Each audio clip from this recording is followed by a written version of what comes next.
Dry skin around your nose can be quite bothersome, whether it's a frequent issue or seasonal. Common issues include cold weather, irritating products, or underlying skin conditions like psoriasis.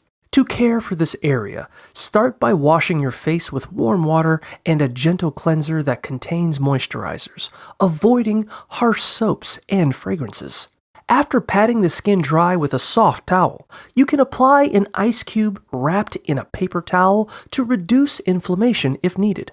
Follow this with a rich moisturizer, such as hypoallergenic creams or natural oils like coconut or sunflower seed oil. Reapply moisturizer throughout the day, especially after washing your face or bathing, and consider using petroleum jelly at night for extra hydration.